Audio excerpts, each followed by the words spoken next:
성원이 되었으므로 제422회 제주특별자치도의회 제2차 정례회 예산결산특별위원회 4차 회의 개의를 선언합니다.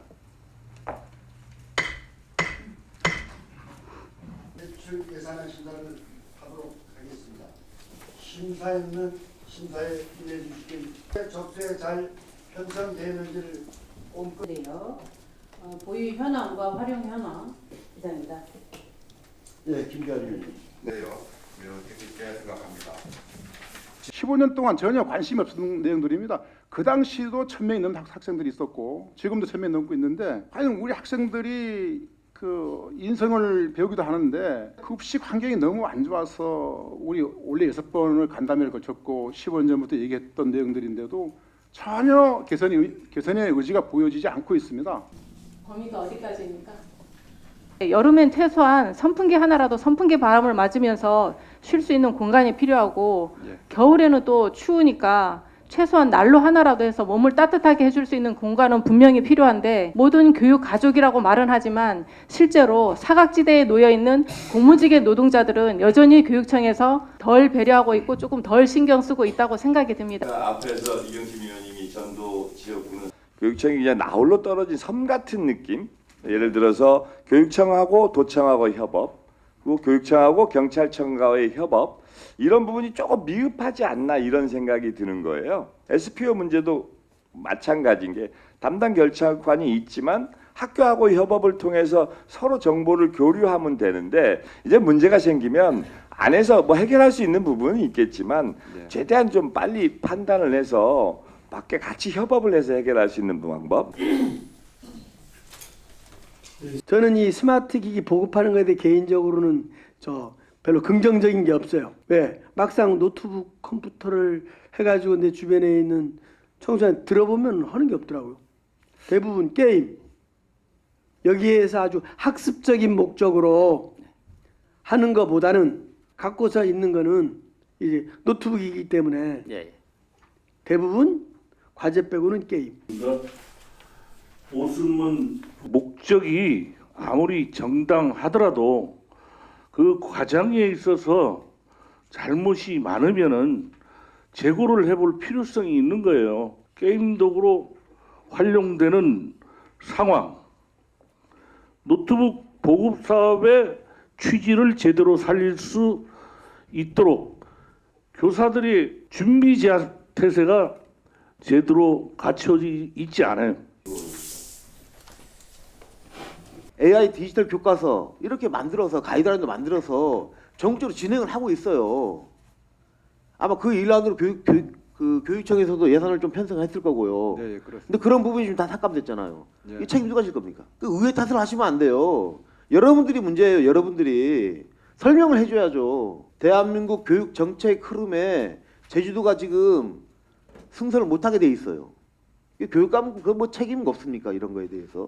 예, 권한동과 이도희도 지역구로 작년부터 이 정보화 사업에 대한 우려는 의회에서도 계속 제기를 해왔기 때문에 그럼 그동안 1년이라는 시간 동안 뭘 해왔냐 교육청에서 계속 꾸준히 사업 필요성에 대해서 설명을 드렸어야 되지 않냐. 필요한 부분에 대해서는 우리가 적극적으로 나서야죠. 그렇습니다. 예. 근데 지금 인식이 진짜 뭐 퍼주기식으로 이런 식으로 의회의 인식이 돼버리니까 지금 이런 다른 사업들까지 영향을 지금 펼치는 겁니다. 이쪽 관련된 분야의 의사 교육활동 보호를 위해서 교권사법이 개정되는 쟁점도 있었습니다. 네. 지난 또 교육행정 질문에서도 제주교육의 교육활동 강화를 제가 요청한 바가 있었고요. 예산은 살펴보니까 눈 가리고 아웅이 아닌가.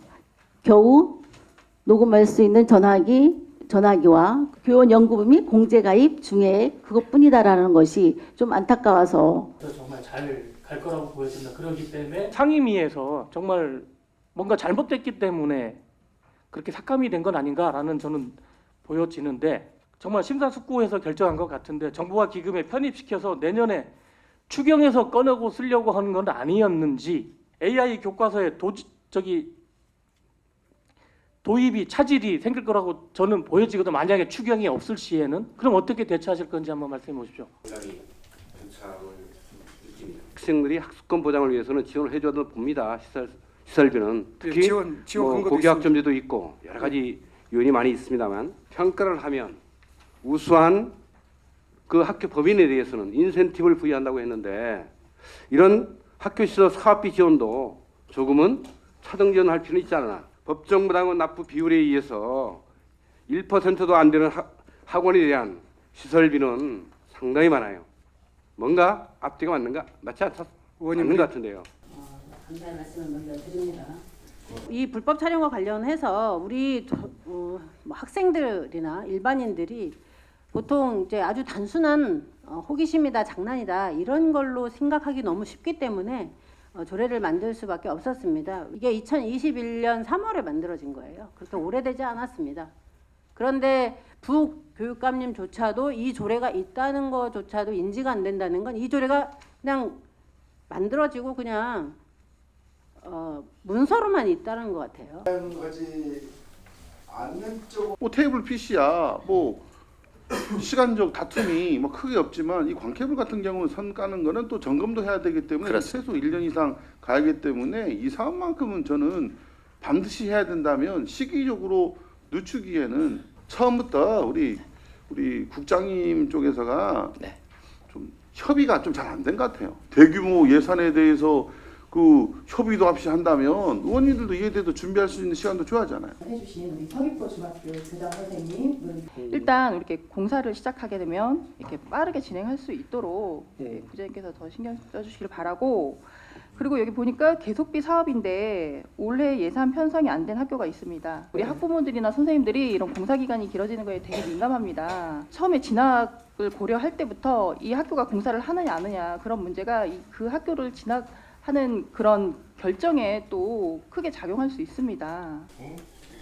유형별 학교폭력 현황이나 학교폭력 사안 처리 매뉴얼 및 범죄 예방 매뉴얼 이렇게 나와 있는데 이게 또 별도로 있어야 된다고 저는 보여지거든요. 우리 아이들이 우리 안전하고 좀 건강하게 이렇게 자라야 되지만 지금 사회적으로 많은 지금 문제들이 좀 발생하고 있잖아요. 범죄에 관련된 매뉴얼도 좀 어느 정도는 필요하다 이렇게 보여지기 때문에 좀 말씀을 좀 드리고 싶어서 좀 말씀드린 거고요.